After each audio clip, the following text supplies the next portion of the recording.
गौरव तिवारी, गौरव तिवारी, गौरव Tiwari. Social media पे जो नाम फैल रहा है, जिसकी डेथ मिस्टीरियस है, कौन है ये इंसान? आइए जानते हैं। गौरव तिवारी का जन्म होता है 2 सितंबर 1984 में, दिल्ली में। जब ये बड़ा हुआ तो इसके स्टडीज़ के लिए इसको फ्लोरिडा भेज दिया गया। वो एक फ्लैट में रहा करता था यूएसए में, फ्लोरिडा में। जो वो फ्लैट में रहता था, वहाँ पे उसको पैरानॉर्मल एक्टिविटीज़ होना स्टार्ट हो चुकी थी, जैसे डोर बैंग करना और कांच फूट जाना, बर्तन गिरने लग जाना। उसको लगा ये सब नॉर्मल है, लेकिन बीतते बीतते उसको लगा कि कुछ तो है यहाँ।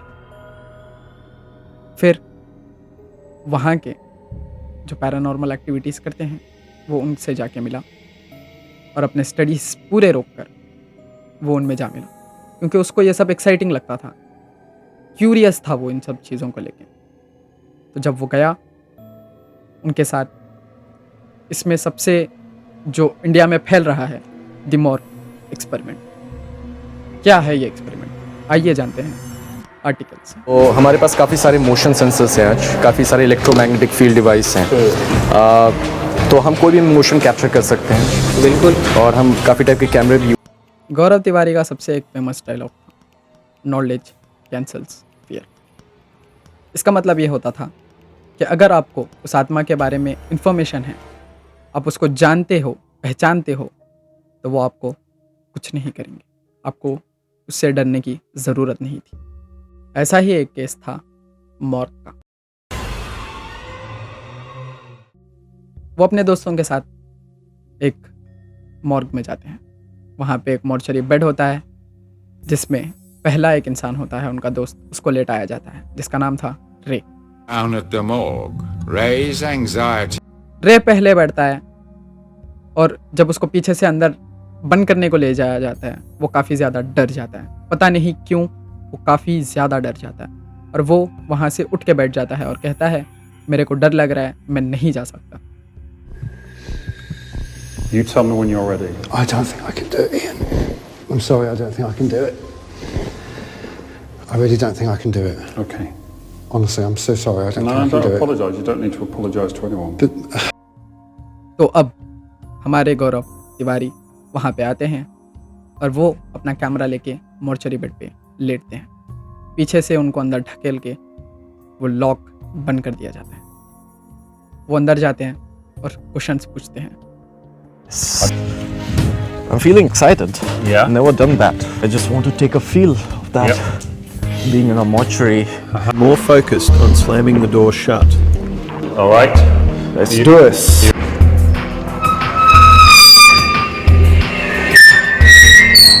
You tell me when.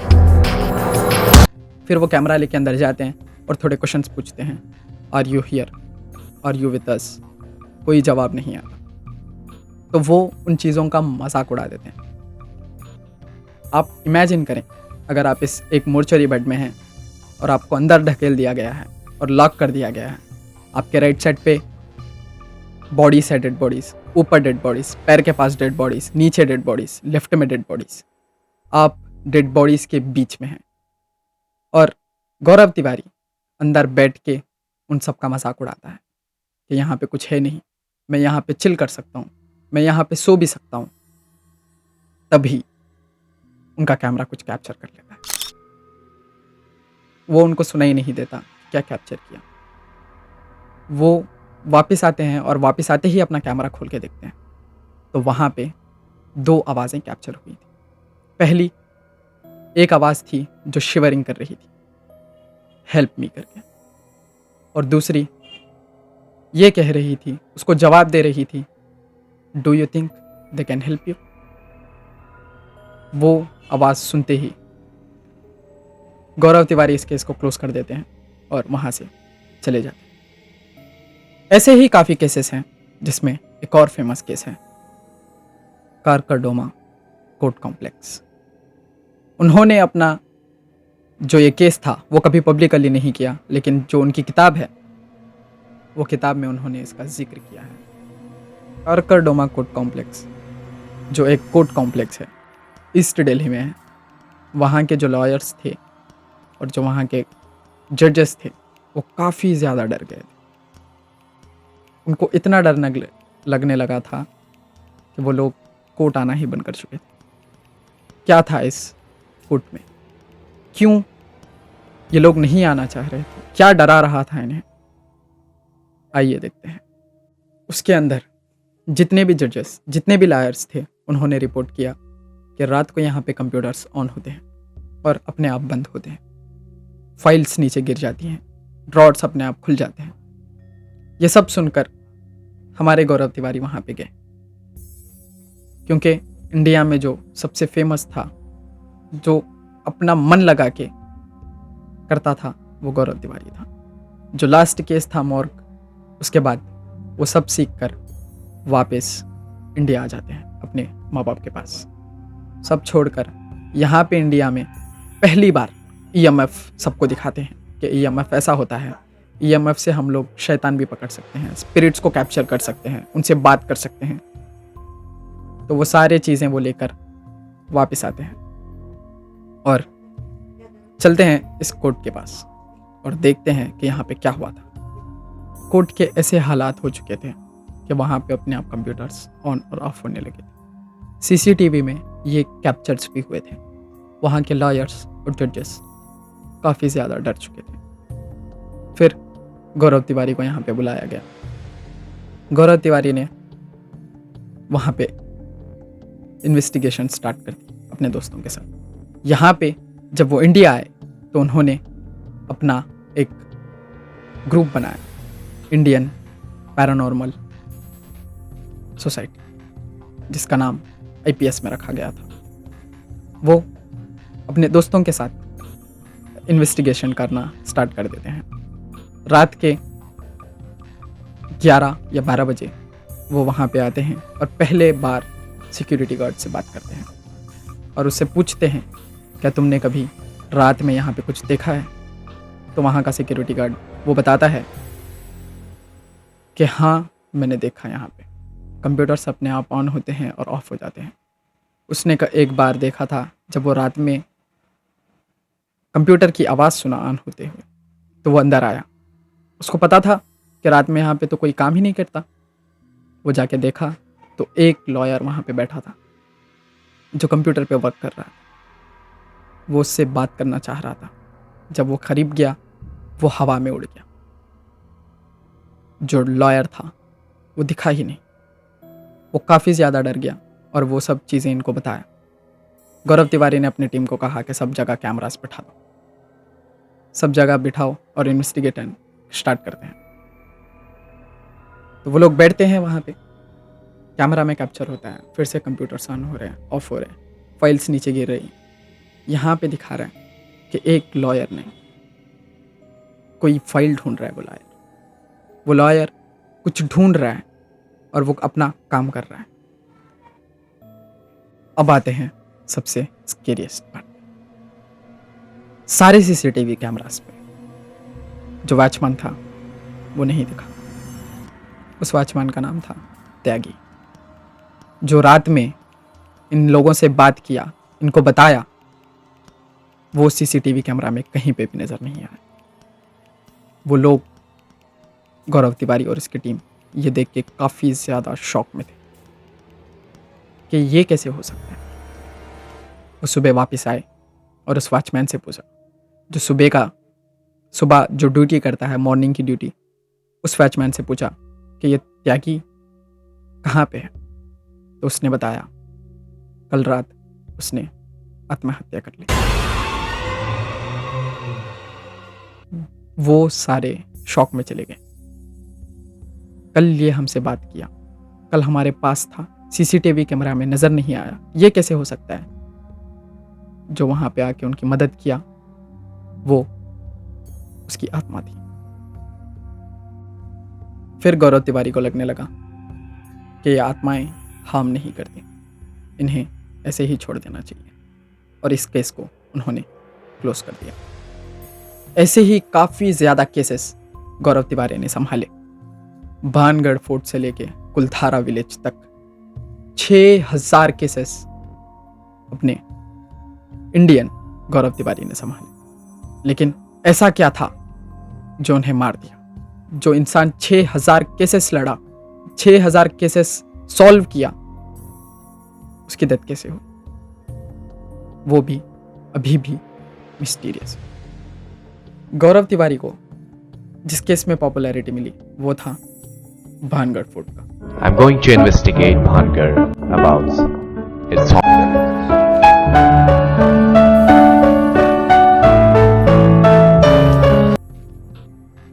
अभी भी लोगों को लगता है कि भानगढ़ फोर्ट सबसे हॉन्टेड फोर्ट है पूरे इंडिया में। अभी भी काफ़ी लोग वहाँ पे जाने से डरते हैं। इवन जब शाम हो जाती है तो भानगढ़ फोर्ट में जाना बैन है, कोई भी नहीं जा सकता। शाम के 5 बजते ही सबको निकाल दिया जाता है वहाँ से। क्यों? क्या है इस भानगढ़ फोर्ट में? इसी को सॉल्व करने के लिए गया था गौरव तिवारी। अपने टीम्स को लेके वो चला जाता है तकरीबन 4 या 5 बजे। जब वो वहाँ पे पहुँचता है तो काफ़ी ज़्यादा लोग थे। देखते देखते शाम हो गई और सारे लोग निकलना स्टार्ट हो गए। पूरा भानगढ़ फोर्ट खाली हो गया। सब लोगों को डर था, सब लोग चले जा रहे थे। तब ये और इसकी टीम इन्वेस्टिगेशन स्टार्ट करना चालू कर देती है। रात हो चुकी है, मैं हूँ भानगढ़ में और जैसा देख सकते हैं It was all dark at Bhangar. The ambience was very scary. The wild animals all around us. वहाँ पे वो लोग कैमरास लगाते हैं, अपने जो भी इक्विपमेंट्स होते हैं जिसको वो बुलाते हैं वो सब रखती है और वेट करती है कि कुछ मिले। कुछ सवालें पूछते हैं वहाँ पे। भानगढ़ फोर्ट का ऐसा मानना जाता है कि वहाँ की जो रानी थी, रानी रत्नावती, वो वहाँ के एक पुजारी उनको प्यार करता था। लोगों का ऐसा मानना है, पता नहीं हिस्ट्री में भी है या नहीं। लोग कहते हैं कि रानी रत्नावती जो थी, उनको एक इंसान, एक पुजारी जो एक तांत्रिक था, वो उनसे प्यार करता था। वो उनको एक ऑयल में ब्लैक मैजिक करके दिया था जो वो अपने बालों में लगाती थी। जब उनको उस ऑयल से बदबू आने लगी तो वो ऑयल उन्होंने फेंक दिया और वो पत्थर पे जाके गिरा और जो काला असर था उस पे वो पूरा पत्थर पे हुआ और वो पत्थर जाकर उस जो पंडित है उस पे जाके गिरा और उसकी डेथ हो गई। लोग कहते हैं कि जब वो मर रहा था तो उसने एक श्राप दिया रानी रत्नावती को कि यहाँ के सारे लोग मर जाएंगे। फिर ऐसा ही कुछ हुआ। उसके 1 साल बाद एक जंग हुई जिसमें सारे भानगढ़ किले के सारे लोग मारे गए, जिसमें रानी रत्नावती भी थी। तो लोग अभी भी कहते हैं कि वहाँ पे उसकी रूह भटकती है, वहाँ पे अभी भी भूत के साए हैं। जब गौरव तिवारी वहाँ पे इन्वेस्टिगेट करने गए तो उन्होंने अपने सारे इक्विपमेंट्स निकाले, वहाँ पे रखा और क्वेश्चंस पूछे। कुछ भी जवाब नहीं आया। या कोई भी एक शब्द बोले इस रेडियो के सहारे।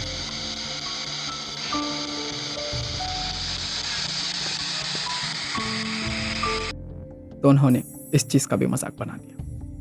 उन्होंने कहा यहाँ पे कुछ है नहीं, अगर कोई लोग शैतान को यहाँ पे ढूंढने आएंगे तो उनको मैं मिलूँगा। लोग कहते हैं कि उनकी सबसे बड़ी गलती ये थी, उस चीज़ का मजाक बनाना। मैं भानगढ़ में हूँ, वो भी सूरज ढलने के बाद, और जैसा कि आपने देखा मुझे कोई भूत नहीं मिला यहाँ पे।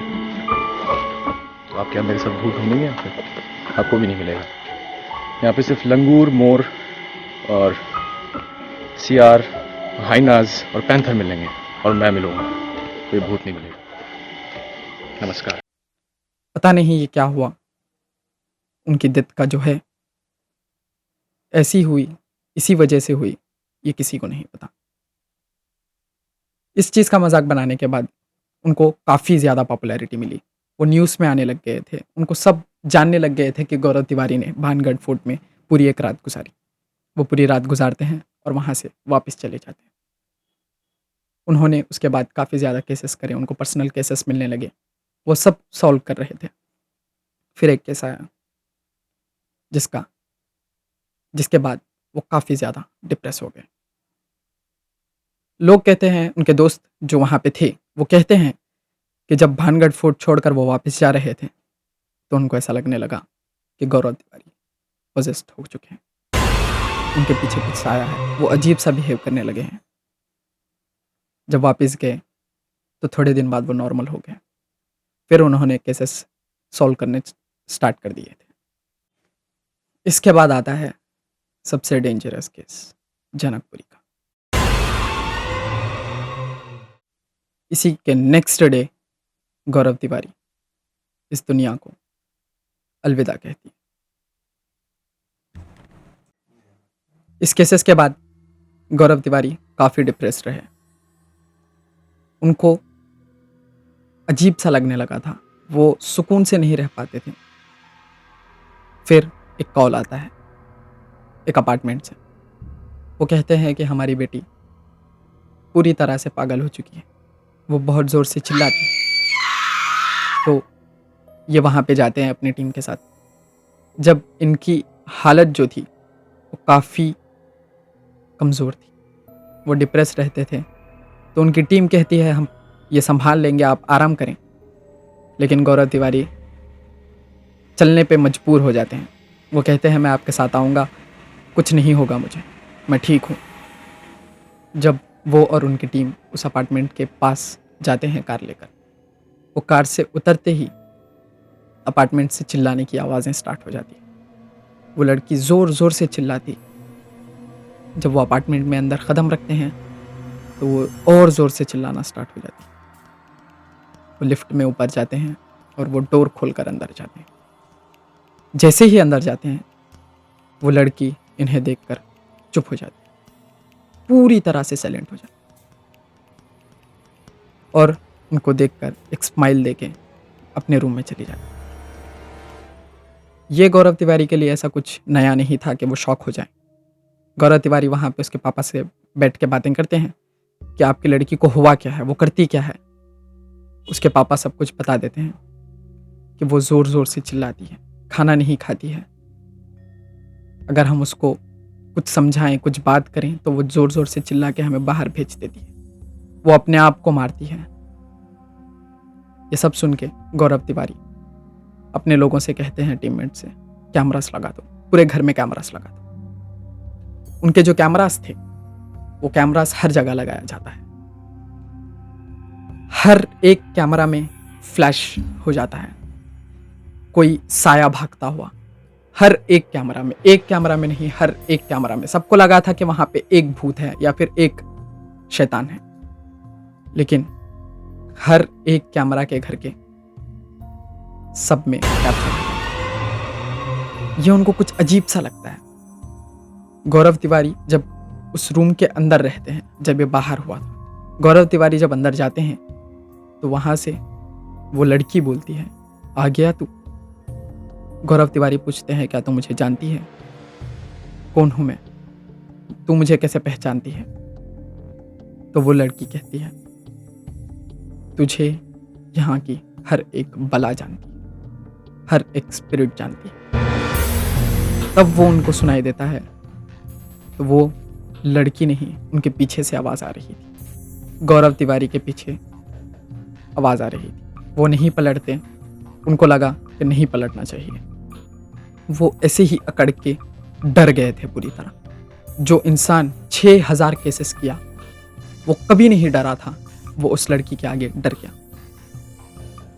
जब पीछे से ये सब पता चला कि एक एक कैमरा में स्पिरिट्स कैप्चर हो रहे हैं, डोर के पीछे से कोई झांक रहा है, तो वो भागते हुए उस रूम में आते हैं और देखते हैं तो वहां पे गौरव तिवारी अकड़ के पूरी तरह शिवर हो रहे हैं उस लड़की को देखते हुए, और वो लड़की उन्हें देखकर स्माइल कर रही थी। जब गौरव तिवारी के पास उनको जाके बात किया जाता है, वो तो अपने नॉर्मल मोड में आ जाते हैं और वो देख के सब स्पिरिट जो करते हैं वो उसके साथ करते हैं। और रूम से जब बाहर निकलना था वो एक डायलॉग बोलते हैं, यहाँ पर जितनी भी बुरी बलाएं हैं वो मेरे साथ चलो, बस इस घर को छोड़ दो। ये सिर्फ यहाँ पे नहीं हुआ था, 6000 केसेस में लास्ट में ये इनका एक ही डायलॉग था कि यहाँ की जो बलाएं हैं वो मेरे साथ चलो, बस इस घर को छोड़ दो, इस जगह को छोड़ दो। उनकी जो टीम थी वो भी काफ़ी ज़्यादा डिस्टर्ब थी कि ये डायलॉग क्यों बोला जाता है, क्यों ऐसे बातें गौरव तिवारी करते हैं। यही थी उनकी सबसे बड़ी गलती। वो 6000 स्पिरिट्स को अपने साथ लेके घूम रहे थे। वो जहां जहां गए वहां से उसको लेकर आए, उस स्पिरिट को अपने साथ रखते थे। फिर वो वापस 2:30 बजे अपने घर में जाते हैं वापस। उनकी बीवी से उनका झगड़ा हो जाता है। रात के 2:30 बजे वो उनकी बीवी से झगड़ा करके अपने रूम में सो जाते हैं। जब सुबह होती है तो अपने घर वालों से कहते हैं कि मुझे कुछ सब ठीक नहीं लग रहा, कोई चीज़ है जो मुझे ले जाना चाहती है, मैं ज़्यादा दिन नहीं रहूँगा इस दुनिया में। और उसकी जो बीवी थी वो पहले से ही मना कर रही थी कि इन सब चीज़ों में आपके लिए जगह नहीं है, ये दुनिया अलग है, शैतानों की दुनिया में मत जाओ। वो पहले से इसके खिलाफ थी, लेकिन गौरव तिवारी को ये सब एक्साइटिंग लगता था, उनको इसमें मज़ा आता था। वो सब जब बात हो जाती है तो वो नहाने के लिए अपने बाथरूम में जाते हैं। ये लोग खाना खा रहे थे और वहां पे गौरव तिवारी नहा रहा था। कुछ गिरने की आवाज आती है तो सब खाना छोड़ के भागते हैं। बाथरूम को जब जाके नॉक किया जाता है तो सिर्फ शावर की आवाज आती है, वहां से कुछ जवाब नहीं मिलता। गौरव तिवारी की बीवी पुलिस को कॉल करती है और पुलिस को बुलाती है। पुलिस दरवाजा तोड़ के जब अंदर जाते हैं तो गौरव तिवारी की लाश नीचे गिरी हुई मिलती और वहां पे जो टैप था उस पे एक दुपट्टा लगा हुआ रहता है और उनके सर पे एक ब्लैक मार्क हो चुका था। उनके गले पे यहाँ पे पूरा रेड हो चुका था। पुलिस इसको कहती है कि ये एक सुसाइड केस है, लेकिन उसके घर वाले ये कहते हैं कि ये सुसाइड नहीं है। जब इसके टीममेट से बात किया गया, IPS इंडियन पैरानॉर्मल सोसाइटी से, जो वहाँ के लोग थे, उसके दोस्त थे, जो उसके साथ घूमते थे, जो काम करते थे, जब उनसे ये पूछा गया कि ये हुआ कैसे, क्या ये सच है जो सुसाइड हुआ, तो उन्होंने बताया गौरव कभी सुसाइड नहीं कर सकता। गौरव 6000 स्पिरिट्स को अपने साथ लेके घूमता था, वो कभी सुसाइड नहीं कर सकता था। ये कैसे मरा, क्यों मरा, किसी को नहीं पता। ये अभी भी एक मिस्टीरियस है। इस पे एक वेब सीरीज भी बनी है। गौरव जिसने इंडिया में सबसे पहला EMF मीटर दिखाया, उस इंसान की मिस्टीरियस डेथ हो गई। लास्ट में मैं यही कहूँगा कि आप भूत पे विश्वास करो या मत करो, भूत का कभी मजाक मत उड़ाना। जो मरा हुआ इंसान है उसका कभी मजाक मत उड़ाना। वो जाग सकते हैं, वो तुम्हारे आसपास हो सकते हैं, वो तुम्हें कुछ कर भी सकते हैं। यही था गौरव तिवारी का केस। ये कैसे मरा अभी भी मिस्टीरियस है, कोई नहीं जानता। आप लोग ऐसी चीज़ों से दूर रहें, इस दुनिया से दूर रहें। ये शैतानों की दुनिया हमारे लिए नहीं है। आप लोग सुरक्षित रहें और अपने आप को इन सब चीज़ों से सेफ रखें। इस वीडियो में जाने से पहले आप लोग कमेंट सेक्शन में लिखना, I claim no negative energy from this video, वरना क्या पता उस लड़की के अंदर जो भूत था उसका अगला शिकार आप हो। वीडियो एंड करने से पहले मैं आप लोगों को यही बताना चाहता हूं, अगर आपको ये वीडियो पसंद आया है तो लाइक का बटन जो दिख रहा है ना, उसको डाल के फोड़ के बैगन में मिला दो। चैनल पे नहीं हो तो चैनल को सब्सक्राइब जरूर कर लेना। ऐसे ही मजेदार वीडियोस के लिए मुझे थोड़ा सपोर्ट कर देना। मिलते हैं अगले नए वीडियो में।